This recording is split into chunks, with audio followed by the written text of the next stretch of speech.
I'm Jeremy. Today's day 58 of reading Harry Potter and the Sorcerer's Stone. Let's get started. We're on page 304. Nah, Dumbledore gave me the day off yesterday to fix it. Course he should have sacked me instead. Anyway, got you this. It seemed to be a handsome leather-covered book. Harry opened it curiously.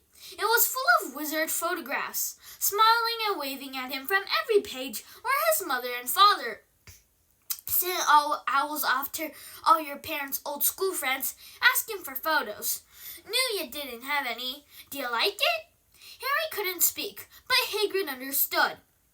Harry made his way down to the end-of-year feast alone that night. He had been held up by Madame Pomfrey's fussing about, insisting on giving him one last checkup, so the Great Hall was already full. It was decked out in the Slytherin colors of green and silver to celebrate Slytherin's winning the House Cup for the 7th year in a row. A huge banner showing the Slytherin serpent covered the wall behind the high table. When Harry walked in, there was a sudden hush, and then everybody started talking loudly at once. He slipped into a seat between Ron and Hermione at the Gryffindor table and tried to ignore the fact that people were standing up to look at him. Fortunately, Dumbledore arrived moments later. The babble died away. "Another year gone," said Dumbledore cheerfully, "and I must trouble you with an old man's wheezing waffle before we sink our teeth into our delicious feast. What a year it has been! Hopefully your heads are a little fuller than they were. You had the whole summer to get ahead to get them nice and empty before next year starts. Now, as I understand it, the House Cup here needs awarding, and the points stand thus. In 4th place, Gryffindor with 312 points. In 3rd, Hufflepuff with 352. Ravenclaw has 426, and Slytherin 472. A storm of cheering and stamping broke out from the Slytherin table. Harry could see Draco Malfoy banging his goblet on the table. It was a sickening sight. Yes, well done, Slytherin," said Dumbledore. "However, recent events must be taken into account." The room went very still. The Slytherin smiles faded a little. Said Dumbledore. "I have a few last-minute points to dish out. Let me see. Yes, first, to Mr. Ronald Weasley. Ron went purple in the face. He looked like a radish with a bad sunburn. For the best played game of chess Hogwarts has seen in many years, I award Gryffindor House 50 points." Gryffindors cheered and nearly raised the bewitched ceiling. The stars overhead seemed to quiver. Percy could be heard telling the other prefects, "My brother, my youngest brother, got past McGonagall's giant chess set." And last, there was silence again. Second, to Miss Hermione Granger for the use of cool logic in the face of fire. I award Gryffindor House 50 points. Hermione buried her face in her arms. Harry strongly suspected she had burst into tears. Gryffindors up and down the table were beside themselves. They were 100 points up. Third, to Mr. Harry Potter, said Dumbledore. The room went deadly quiet. "For pure nerve and outstanding courage, I award Gryffindor House 60 points.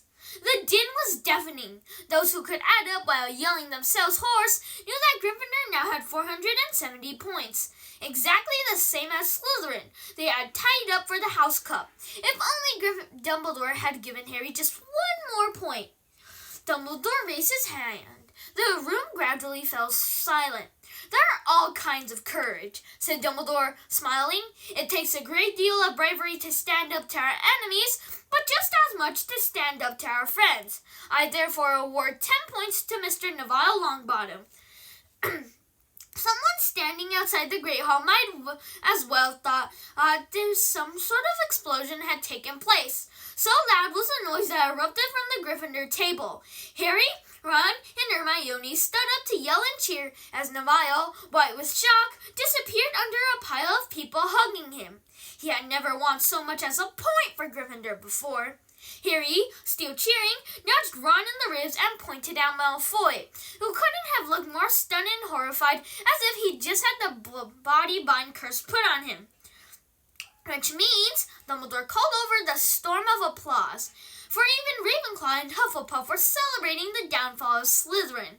We need a little change of decoration. He clapped his hands. In an instant, the green hangings became scarlet and the silver became gold.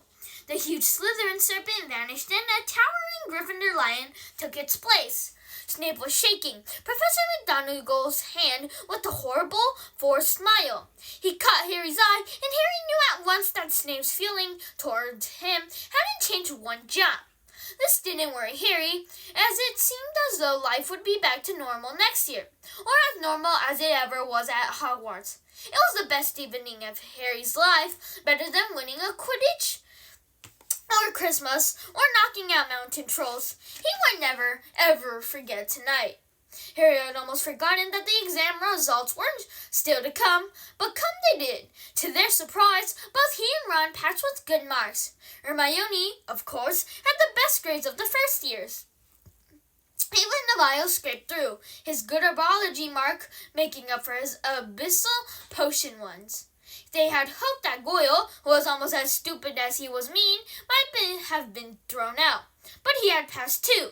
It was a shame, but as Ron said, you couldn't have everything in life. And suddenly their wardrobes were empty, their trunks were packed, Neville's toad was found lurking in a corner of the toilets, notes were handed out to students, warning them not to use magic over the holidays. I always hope they'll forget to give us these, said Fred Weasley sadly. Hagrid was there to take them down to the fleet of boats that sailed across the lake. They were boarding the Hogwarts Express, talking and laughing as the countryside became greener and tidier, eating Bertie Bott's every flavor beans as they sped past Muggle towns, pulling off their wizard robes and putting on jackets and coats, pulling into platform 9 3/4 at King Cross Station. It took a while for them to get off the platform. A wizened old guard was up by the ticket barrier, letting them go through the gates in the 2s and 3s so they didn't attract attention by all the bursting out of a solid wall at once and alarming the Muggles. You must come and stay this summer, said Ron. Both of you. I'll send you an owl. Thanks, said Harry. I'll need something to look forward to. People jostled them as they moved toward the gateway, back to the Muggle world. Some of them called, "Bye, Harry! See you, Potter!" "Still famous," said Ron, grinning at him. "Not where I'm going, I promise you," said Harry. He, Ron, and Hermione passed through the gateway together. "There he is! Mom, there he is! Look!" It was Ginny Weasley, Ron's younger sister, but she wasn't pointing at Ron. "Harry Potter!" she squealed. "Look, Mom, I can see." "Be quiet, Ginny. It's rude to point." Mrs. Weasley smiled down at them. "Busy year?" she said. "Very," said Harry. "Thanks for the fudge and the sweater, Mrs. Weasley." "Oh, it was nothing, dear." "Ready? Are you?" It was Uncle Vernon, still purple-faced, still mustached, still looking furious at the nerve of Harry, carrying an owl in a cage in. Thank you, everyone. That's all for today. Bye. See you tomorrow. Sorry, let's finish. A station full of ordinary people. Behind them stood Aunt Petunia and Dudley, looking terrified at the very sight of Harry. "You must be Harry's family," said Mrs. Weasley.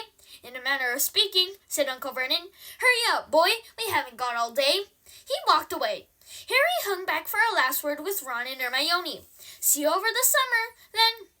Hope you have a good holiday," said Hermione, looking uncertainly after Uncle Vernon, shocked that anyone could be so unpleasant. "Oh, I will," said Harry, and they were surprised at the grin that was spreading over his face. "They don't know we're not allowed to use magic at home. I'm going to have a lot of fun with Dudley this summer." Thank you, everyone. That's the end of Harry Potter. Bye.